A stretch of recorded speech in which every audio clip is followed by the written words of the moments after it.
إن الله وملائكته يصلون على النبي بسم اللہ الرحمن الرحیم نحمدہ ونصلی علی رسولہ الکریم وعلی آلہ وصحبہ اجمعین۔ ناظرین، دوسرے پارے کا خلاصہ پیش خدمت ہے۔ اس کا پہلا رکوع جو پوری سورت کا رکوع نمبر 17 ہے، تو ہم سورت کے رکوع کے حساب سے چلیں گے تاکہ پوری سورت کو ایک ہی تناظر میں پیش کیا جائے۔ تو سورت بقرہ کا رکوع نمبر 17 سے یقول السفہاء سے شروع ہوتا ہے۔ اس رکوع میں جو باتیں بیان ہوئی ہے، مختصر خلاصہ یہ ہے کہ ہجرت کے بعد رسول اللہ صلی اللہ علیہ وسلم 16 یا 17 مہینے بیت المقدس کی طرف رخ کر کے نماز پڑھتے رہے۔ پھر رجب کے مہینے میں یا شعبان کے مہینے میں، جب کہ ہجرت کا دوسرا سال تھا، تو اس میں کعبہ کی طرف رخ کر کے نماز پڑھنے کا حکم آیا۔ اس حکم پر اہل کتاب نے بہت زیادہ اعتراضات کیے، تو اس رکوع میں ان اعتراضات کا جواب دیا گیا ہے کہ جن لوگوں کے دل و دماغ تنگ ہوتے ہیں، ان کی نظر محدود ہوتی ہے اور سمت اور مقام کے بندے ہوتے ہیں، یعنی ظاہری جو جہاد ہے، جو اللہ نے سمتیں بنائی ہیں، یہ ان کے ذہن میں اہمیت رکھتی ہے، تو ایسے ہی لوگ یہ گمان کر سکتے ہیں کہ خدا تعالیٰ کسی خاص سمت میں مقید ہے تو اسی طرف ہی رخ کرنا ضروری ہے، حالانکہ ایسا بالکل بھی نہیں ہے۔ اللہ تعالیٰ تمام جہاد سے منزہ ہے، پاک ہے۔ مشرق اور مغرب سب اللہ تعالیٰ کے لیے ہے۔ کسی ایک جہت کو اور کسی ایک سمت کو قبلہ بنانے کا یہ مطلب بالکل نہیں ہے کہ اللہ تعالیٰ اسی طرف ہے اور دوسری طرف نہیں ہے۔ تو یہ جواب دیا گیا ہے۔ دوسری بات یہ کہی گئی ہے کہ یہ جتنے بھی گروہ ہیں، ان میں بھی سب جو ہے نا ایک ہی قبلے پر متفق نہیں ہے، بلکہ مختلف گروہوں کے مختلف قبیلے ہیں اور مختلف قبلے ہیں۔ تو کسی ایک گروہ کا قبلہ اگر آپ اختیار کرو گے تو اسی کو راضی تو کیا جائے گا اور کیا جا سکے گا، لیکن باقی گروہ ویسے بھی ناراض رہیں گے۔ تو خلاصہ یہ ہے کہ ان سب کی مرضی کو اور منشا کو چھوڑو اور صرف اللہ ہی کا جو حکم آپ کو ہے اسی کو مانو، اور تمام مسلمانوں کو یہ تلقین ہے کہ انسانوں کی مرضی کو چھوڑ لو۔ کسی انسان کی مرضی کو پورا کر کے آپ سب انسانوں کو راضی نہیں کر سکتے۔ تو ایسی کاوش ہے جس کا کوئی نتیجہ نہیں ہے، کوئی سرا نہیں ملتا آدمی کو۔ تو ان سب چیزوں کو چھوڑ کر بس اللہ ہی پر توجہ مرکوز کرنی چاہیے۔ پھر یہ بھی بتایا گیا کہ اللہ تعالیٰ نے جو حکم دیا ہے اس پر استقامت اختیار کریں، اور جو گزشتہ پارے میں حضرت ابراہیم علیہ السلام اور تعمیر کعبہ کا ذکر تھا، تو اس صورت میں اور اسی پارے میں اسی کعبے کو جو قبلہ بنانے کی وجہ تھی، وہ بآسانی یہاں اس پورے مضمون سے سمجھ میں آ سکتی ہے کہ کعبہ کی تعمیر جو حضرت ابراہیم نے فرمایا تھا اس لیے ہوا تھا کہ وہ امت مسلمہ کا قبلہ بنے، اور جب حضور کو اس کعبے کی طرف رخ کرنے کا حکم دیا گیا تو گویا کہ صحیح چیز کے ساتھ لنک بن گیا کہ یہ کعبہ جس امت کے لیے بنا تھا اس امت کا اس سے واسطہ پڑا اور اس کی طرف وہ رخ کرنے لگے۔ اس رکوع میں امت مسلمہ کی امامت اور پوری انسانوں کی سرداری کا اعلان بھی ہے، جس کی تعبیر امت وسط اختیار کی گئی ہے کہ یہ ایک درمیانی اور اعتدال والی امت ہے،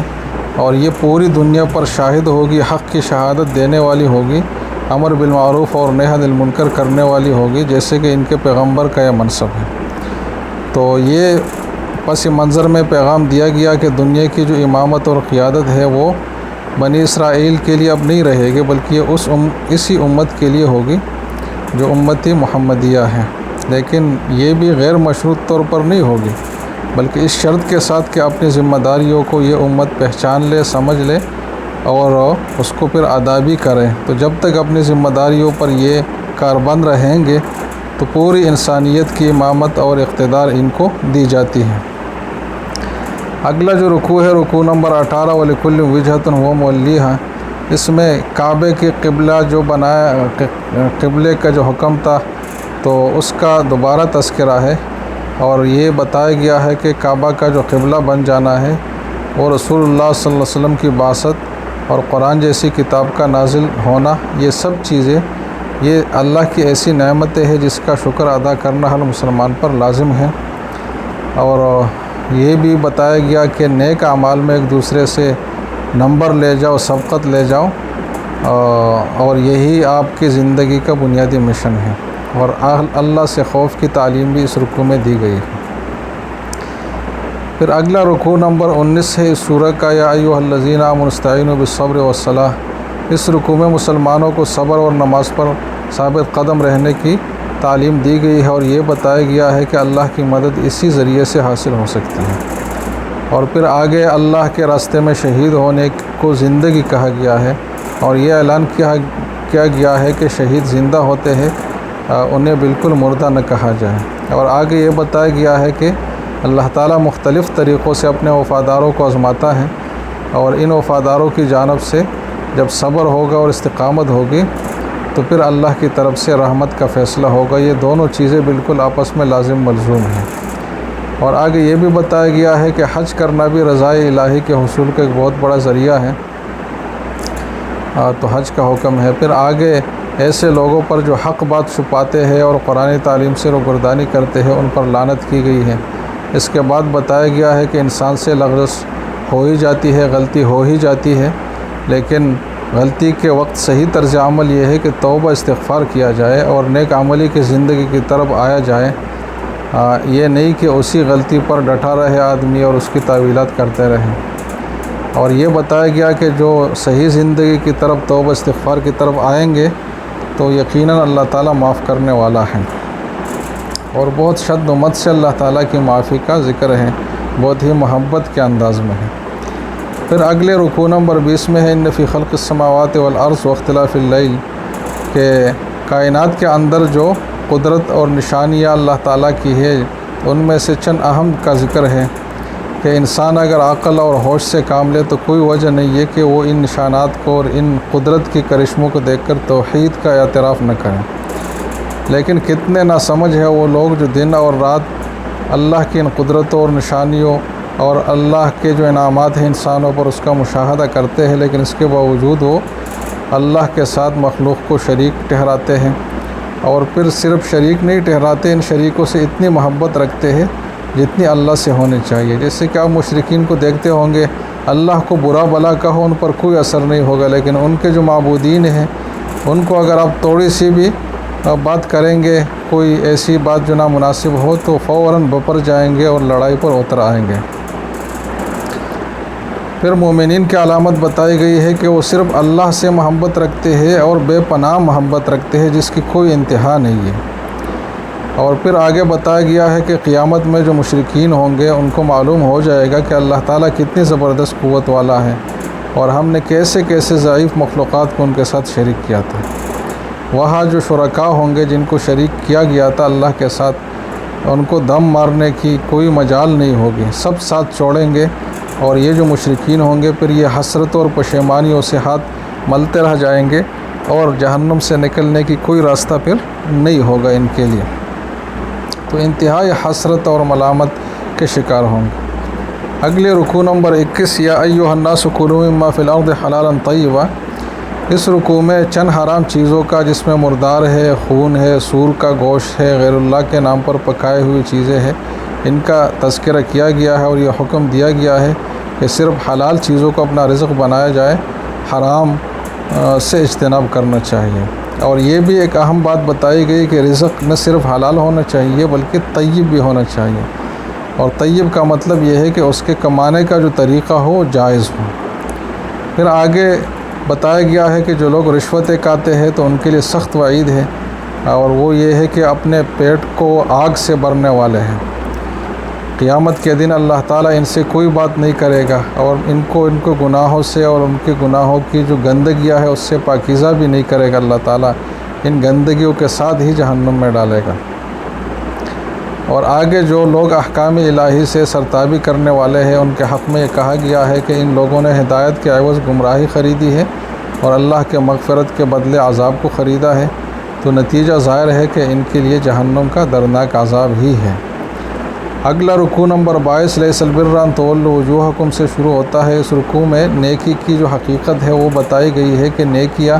تمہارے تصورات کی کاشت کا نام نہیں ہے، کہ تصور میں جو آپ نے چیزیں بنائی کہ یہ نیک ہے، وہ نیکی ہے، یہ وہ، تو یہ نیکی ہو جائے گی۔ بلکہ اللہ تعالیٰ نے جن باتوں کو نیکیاں قرار دیا ہے تو وہی نیکی کہلانے کا مستحق ہے۔ اس سے ایک اہم اصول ثابت ہوا کہ کسی چیز کا دین ہونا، باعث ثواب ہونا، یہ کسی انسان کے سمجھ اور عقل کا فیصلہ نہیں ہو سکتا، بلکہ اللہ تعالیٰ اور اس کے رسول سے ہی یہ بات ثابت ہوگی کہ یہ چیز دین ہے اور ثواب ہے۔ تو چند اہم نیکیوں کا تذکرہ ہے، جس میں سب سے پہلے اللہ اور رسول اور ملائکہ اور کتابوں پر اور یوم آخرت پر ایمان ہے۔ پھر دوسرا اللہ کی محبت میں مستحق لوگوں پر مال کا خرچ کرنا ہے۔ پھر تیسرا ہے نماز قائم کرنا، زکوٰۃ کی ادائیگی۔ چوتھا ہے وعدے کی ایفا، اور پانچواں ہے احکام الہی کی اطاعت میں جو مشکلات اور سختیاں پیش آتی ہے تو ان پر صبر اور استقامت۔ اس کے بعد اسلام کے کچھ تعزیر اور فوجداری قوانین کا بیان ہے، اور آخر میں اس رکوع کا حکم دیا گیا ہے کہ موت کے وقت جو ہے وہ قرآن کے اصولوں کے مطابق وصیت کرنی چاہیے۔ یہ ہر انسان کی ذمہ داری ہے کہ وصیت کر کے جائے۔ اگلا رکوع نمبر 23 ہے اس سورت کا، یا ایھا الذین آمنوا کتب علیکم الصیام۔ اس رکوع میں رمضان کی فضیلت بیان کی گئی ہے کہ یہ مبارک مہینہ ہے جس میں قرآن کریم جیسی کتاب ہدایت نازل ہوئی، جس نے پوری انسانیت کو اس کے شرف اور اس کے عزت کے اعلیٰ مقام پر پہنچایا۔ پھر رمضان کے روزوں کی فرضیت کا اعلان ہے، اور روزوں کے اس مقصد کا اظہار ہے کہ تقوی اس سے حاصل کیا جائے، اور تقوی کے حصول کا اس کو ایک بہترین ذریعہ بھی بتایا گیا ہے۔ یعنی یہ تقوی مقصد بھی روزے کا ہے، اور اس تقوی کے لیے سب سے بہترین ذریعہ بھی روزہ ہی ہے۔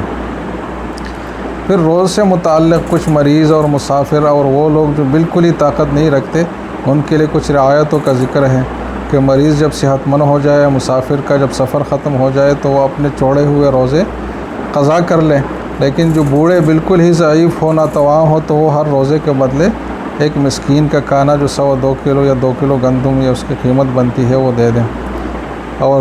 اس کے علاوہ بھی کچھ روزے کے مسائل مزید بیان ہوئے ہیں، ساتھ اعتکاف کی ترغیب بھی اور اعتکاف کے کچھ مسائل کا بھی تذکرہ ہے۔ پھر اس رکوع کے آخر میں یہ بات ہے کہ بے ایمانی کر کے کسی کی ملکیت سے فائدہ اٹھانا یہ بہت سخت گناہ ہے، اور رشوت کا بھی بہت سختی سے ممانعت اس رکوع میں کیا گیا ہے۔ اگلا رکوع نمبر 24 ہے یسألونک عن الأہلہ۔ اس میں ہلال یعنی چاند کے بارے میں بعض لوگوں کے ایک استفسار کا جواب ہے کہ یہ جو چاند ہے یہ تمہارے لیے اوقات کار بتانے کا ایک بہترین ذریعہ ہے۔ اس سے پتہ چلا کہ اوقات کار اور جینتری کے لیے، مسلمانوں کے لیے جو صحیح سورس ہے، ذریعہ ہے، وہ چاند اور چاند کی تاریخیں ہے، لہٰذا ہر مسلمان کو چاہیے کہ اسی کا اہتمام کرے۔ نیز موسم حج کا وقت بھی اس سے معلوم ہو سکتا ہے، تو اس کا بھی تذکرہ ہے۔ اور پھر معاشرت کی بعض آداب کا تذکرہ ہے۔ اس سے آگے جہاد اور قتال فی سبیل اللہ پر بہت زوردار ترغیب دی گئی ہے، اور مسجد حرام یعنی کعبہ کے آس پاس جنگ سے روکا گیا ہے، سوائے اس صورت کے کہ دشمن خود ہی وہاں لڑنے آ جائے۔ پھر حرمت والے جو مہینے ہیں ان کی عظمت کا بیان ہے کہ اس میں جنگ کی ابتدا نہیں کرنی چاہیے۔ اور اس کے بعد اس رکوع میں حج اور عمرہ کے احکام بیان ہوئے ہیں، اور کچھ مسائل کا بھی تذکرہ ہے۔ اگلا رکوع نمبر 25 الحج و اشہر معلومات۔ اس رکوع میں حج کے آداب بیان ہوئے ہیں، اور ضمناً یہ بات بتائی گئی ہے کہ حج کے زمانے میں تجارت کی جا سکتی ہے، مگر تجارت مقصد نہیں ہونا چاہیے۔ پھر حج کے ایک رکن جو ہے عرفات ہے، اس کا تذکرہ ہے، اور آگے ذکر الہی کی تعلیم ہے، اور یہ بات ہے کہ اللہ سے دعائیں کی جائے ان جگہوں پر، اور یہ قبولیت کی جگہ ہے۔ اس کے ساتھ ایام تشریق یعنی بڑی عید میں پہلے دن کے بعد جو 3 دن ہے اس کو ایام تشریق کہتے ہیں، 11 ذوالحج، 12 ذوالحج، 13 ذوالحج، اس کا تذکرہ ہے۔ اور پھر آگے جو لڑائی جھگڑے کرنے والے لوگ ہیں، جن کی مزاج میں لڑائی جھگڑا پڑا ہوا ہے، تو ان کی برائیاں بیان کی گئی ہے اس رکوع میں، اور یہ اس لیے بھی ہے کہ حج کے زمانے میں حرم کے اندر اس طریقے سے لڑائی جھگڑے نہ ہوں۔ اور پھر آخر میں اس رکوع میں یہ بہت ایک جامع دعوت ہے کہ اسلام میں پوری طرح آ جاؤ، مطلب پورے کے پورے اسلام میں آ جاؤ، یعنی آپ بھی پورے ہو اور پورے اسلام میں ہی آ جاؤ۔ اگلا رکوع نمبر 26 ہے سل بنی اسرائیل سے۔ اس میں جو گزشتہ رکوعات میں انعامات الہی کا جو تذکرہ آتا جو اس امت کو ملے ہیں، اور پھر جنگ و جدال سے جو پہلی رکوعات میں روکا گیا تھا، اور بنی اسرائیل کا بھی تذکرہ ہے۔ تو اس رکوع میں اللہ تعالیٰ کی ان نعمتوں کی جو ناقدری کی گئی تھی اور اس کی جو سزا امت کو ملی، خواہ وہ امتی بنی اسرائیل ہو یا یہ امت ہو، تو اس کا تذکرہ ہے کہ ان نعمتوں کی جو کفران اور جو ناشکری ہوگی وہ اس کا کیا عاقبت ہو سکتا ہے۔ اس طرح مسلمانوں کو متنبہ کیا گیا ہے کہ تم بھی بنی اسرائیل کی طرح اگر اس طرح ناشکری اور ناقدری اور جو قتل و غارت گری ہے، خاص کر فتنہ فساد، اس میں اگر مبتلا ہو گئے تو تمہارا حشر بھی وہی ہوگا جو ان کا ہوگا۔ اور یہ بھی بتایا گیا ہے کہ جنت کا حصول جو ہے کوئی بچوں کا کھیل نہیں ہے، بلکہ اس کے لیے صبر اور استقامت اور بہت سخت مجاہدے کی ضرورت پڑے گی اور اس پروسیس سے گزرنا پڑے گا۔ جب یہ ہوگا تو پھر آسمان اپنی برکت نازل کرے گا اور زمین بھی، اور پھر آخرت میں جنت بھی ملے گی۔ اگر یہ چیزیں نہیں ہے تو پھر یہ تینوں چیزیں آپ کو نہیں مل سکتی۔ اگلا رکوع نمبر 27 ہے سلونک عن الشہر الحرام۔ اس رکوع میں جو حرمت والے مہینے ہیں جس میں شوال ہے، ذوالقعدہ ہے، ذوالحجہ ہے، بلکہ ذوالقعدہ ہے، ذوالحجہ ہے، محرم ہے اور رجب ہے، تو ان مہینوں میں جنگ کی ممانعت کی بات ہے، لیکن ساتھ یہ بات بتائی گئی ہے کہ اس سے بڑھ کر گناہ یہ ہے کہ اللہ کے راستے سے کسی کو روکا جائے، مسجد حرام میں عبادت سے روکا جائے، حرم کے باشندوں کو بے گھر کر دیا جائے۔ یہ کام کفار اور مشرکین کرتے تھے، تو بتایا گیا کہ تم جو حرمت کے مہینوں اور جو مقدس مہینے ہیں اس میں جنگ پر اتنے بپر جاتے ہو، تو یہ جو تم جرم 3 بڑے بڑے کر رہے ہو یہ تو اس سے بھی بڑے جرائم ہیں۔ پھر ارتداد کی شدید برائی، یعنی دین سے پھر جانے کی شدید برائی بیان کی گئی ہے، اور اس کے بعد ایمان، ہجرت، جہاد، اس کو اللہ تعالیٰ کی رحمت کے حصول کے ذرائع بتائے گئے ہیں۔ پھر آگے شراب اور جوئے کی برائیوں کا تذکرہ ہے، پھر آگے انفاق فی سبیل اللہ کی ترغیب ہے، پھر آگے یتیموں کی خبرگیری اور ان کا خیال رکھنا، اس کی اچھائیاں بیان ہوئی ہیں۔ پھر آگے مومنہ اور مشرک عورتوں کے درمیان فرق کو واضح کیا گیا ہے کہ ایک ایماندار لونڈی بھی ایک بہت بڑے شایع نشان نسب رکھنے والے مشرک آزاد عورت سے بہتر ہے۔ اس طرح مومن اور مشرک مردوں کے مرتبوں کا بھی فرق ظاہر کیا گیا ہے کہ یہ دونوں بہت ہی فرق مراتب رکھتے ہیں اور دونوں میں بہت بڑا فاصلہ ہے مرتبوں میں، لہٰذا مسلمان کو مسلمانی کی وجہ سے قدردانی دینی چاہیے، باقی چیزیں تو بہت بعد کے درجہ رکھتی ہیں۔ آگے رکوع نمبر 28 ہے اس سورۃ بقرہ کا، وَيَسْأَلُونَكَ عَنِ الْمَحِيضِ۔ اس رکوع میں زیادہ تر عورتوں کے متعلق جو مسائل ہے وہ بیان ہوئے ہیں کہ ان کے جو مخصوص دن ہے جو حیض کے دن کہلاتے ہیں ان سے مباشرت جائز نہیں ہے، طہارت کے بعد اچھی نیت سے، اولاد کی نیت سے ان کے قریب جایا جائے،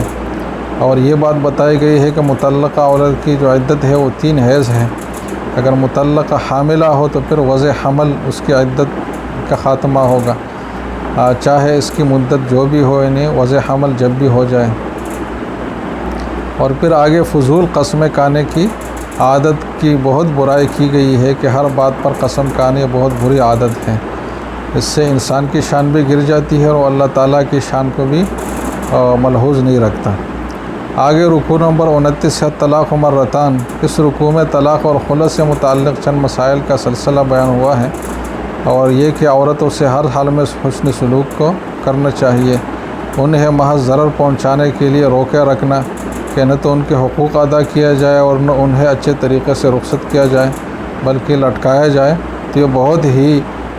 نازیبا اور بہت ہی نامناسب اور غیر انسانی، غیر اخلاقی حرکت ہے۔ اس کے بعد ہر قوم پر تقوی اور خوف الہی کی تعلیم اور ہدایت جو ہے اس کے رعایت کی ترغیب اور حکم دیا گیا ہے۔ آگے رکوع نمبر 30 ہے وَإِذَا طَلَّقْتُمُ النِّسَاءَ فَبَلَغْنَ أَجَلَهُنَّ۔ اس میں طلاق ہی کے احکام کا تسلسل ہے، اور یہ بات بیان ہوئی ہے کہ عورتوں سے جو ناانصافیاں ہے وہ بہت بری بات ہے، کمزور مخلوق ہے، کمزوری سے فائدہ اٹھانا یہ بہت ہی بے غیرتی کی بات ہے۔ یہ بھی بتایا گیا کہ اولاد کو دودھ پلوانے کی جو ذمہ داری ہے وہ باپ کی ہے، اور دودھ پلانے والی عورت کا انتظام کرنا اور اس کا معاوضہ یہ لڑکے کے باپ کی ذمہ داری ہے، اور مدت رضاعت کا بھی تذکرہ ہوا ہے کہ وہ کتنی ہے، اور یہ بھی بتائی گئی ہے کہ اگر دوسرا نکاح عورت کرنا چاہے تو عدت گزر جانے کے بعد تو جائز ہے، اس کو کسی بھی طرح روکا نہیں جا سکتا، اور اگر عدت 2 طلاق کی ہے تو سابقہ شوہر سے بھی نکاح ہو سکتا ہے۔ آگے رکوع نمبر 31 لا جناح علیکم ان طلقتم النساء، اس رکوع میں پہلے تو یہ بات بتائی گئی ہے کہ نکاح کے بعد اگر رخصتی سے پہلے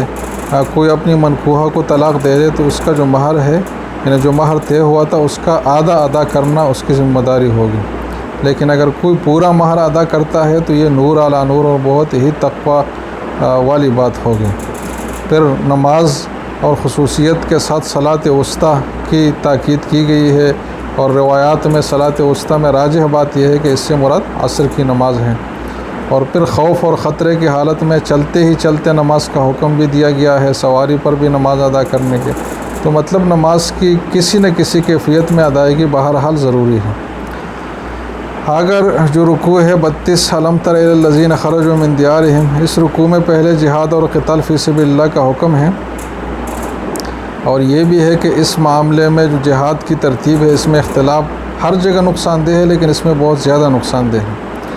اور یہ کہ جہاد اور قتال کی جو سختی ہے اس کو پامردی اور جوان مردی کے ساتھ برداشت کرنا چاہیے، اور اسی تناظر میں بنی اسرائیل کے گروہ کا تذکرہ ہے، جس سے معلوم ہوتا ہے کہ انہوں نے آپس میں اختلاف بھی کیا اور صبر بھی نہیں کیا تو وہ ناکام ہو گئے۔ قصہ مختصراً یہ ہے کہ بنی اسرائیل نے اپنے پیغمبر سے کہا کہ کسی ایسے شخص کو ہمارا حاکم بناؤ جو قوت والا ہو، جس کے زیر سرکردگی ہم جہاد اور قتال کریں، تو حضرت طالوت کو اس کام کے لیے اللہ کی طرف سے منتخب کیا گیا، تو بنی اسرائیل نے اس پر اعتراض کیا کہ بھائی یہ کوئی دنیاوی حیثیت اور جاہ و جلال والا آدمی تو نہیں ہے، تو ان کو جواب دیا گیا کہ علم اور شجاعت میں یہی سب سے فائق ہے، اور یہی اللہ کے ہاں 2 صفات ہے جو معیار ہے کسی کے بڑے بننے کا۔ اللہ کی نظر میں جو دنیاوی کر و فر اور جاہ و منصب ہے اس کی کوئی حیثیت نہیں ہے، تو اللہ کا جو انتخاب تھا وہ کتنا صحیح اور درست ثابت ہوا، تو بعد میں اس واقعہ نے وہ بات ثابت کر لی، اور اسی کی برکت سے وہ تابوت اور صندوق جس میں تورات اور حضرت موسیٰ اور ہارون علیہ السلام کی چیزیں تھیں وہ فرشتے اٹھا کر لائے اور پیش کر دیا انہوں نے، اسی پیغمبر کی برکت سے، اسی حضرت طالوت کی برکت سے۔ آگے رکوع نمبر 33 فلما فصل طالوت بالجنود، کہ حضرت طالوت کے قصے والے ہی جو قصہ تھا اسی کی تفصیلات ہے کہ جب وہ فوج لے کر آگے بڑھے تو فوجیوں سے کہا کہ ایک نہر آگے آنے والی ہے جس پر تمہاری آزمائش ہوگی، اور وہ آزمائش یہ ہے کہ نہر کا پانی بالکل بھی نہیں پینا سوائے 1-2 گھونٹ کے، جو پانی پیے گا اس کا رشتہ اللہ سے کٹ جائے گا، اور جو بالکل ہی نہیں پیے گا یا 1-2 گھونٹ کے حد تک تو اللہ کے جو رابطہ اور جو سلسلہ ہے اور اللہ کا جو تعلق ہے اس میں برقرار رہے گا، اور آگے اللہ کا تعاون اس کے ساتھ شامل رہے گا۔ تو پھر ہوا یہ کہ تھوڑے سے لوگوں کے علاوہ سب نے پانی پیا، تو جب حضرت طالوت ان سب کو لے کر آگے گئے تو جو ایماندار لوگ تھے وہ تو بچ گئے، لیکن باقی لوگوں نے کہا کہ ہمارے اندر مقابلے کی طاقت نہیں ہے، لیکن جو ایماندار لوگ تھے اور آخرت پہ یقین رکھنے والے تھے اور اس صبر اور مجاہدہ میں کامیاب ہو چکے تھے، تو ان کے ایک تاریخی جملہ کہ اللہ کی مدد سے بہت چھوٹی جماعت بہت بڑی جماعت پر غالب آ سکتی ہے اور آ چکی ہے اور آتی رہے گی، البتہ صبر اور استقامت اس کے لیے ضروری ہوگی۔ تو جب دونوں فوجوں کا آمنا سامنا ہوا تو طالوت اور ان کی جو فوج تھی مومنین مستقیم رہنے والے لوگ، انہوں نے سب سے پہلے تو اللہ سے دعا مانگی، اور پھر اس دعا کے نتیجے میں اللہ تعالیٰ نے اس مقابلے میں ان کی مدد کی، اور یہ مختصر سی جماعت واقعی اللہ تعالیٰ کی مدد سے بہت بڑی طاقتور فوج پر غالب رہی۔ تو اس میں یہ سبق ہے کہ مسلمان بھی اگر متحد رہے اور اللہ کی طرف رجوع کرتے رہے اور اللہ ہی پر بھروسہ کرتے رہے تو دشمنوں پر ان کا غالب آنا یقینی ہے۔ ہم نے افغانستان کی تاریخ میں یہ بات دیکھ لی اور پوری دنیا نے اس کا مشاہدہ کر لیا۔ اگر اس کے بعد بھی کسی کا اس فارمولے پر اور اس فلسفے پر یقین نہیں آتا تو اس کا اللہ ہی حافظ۔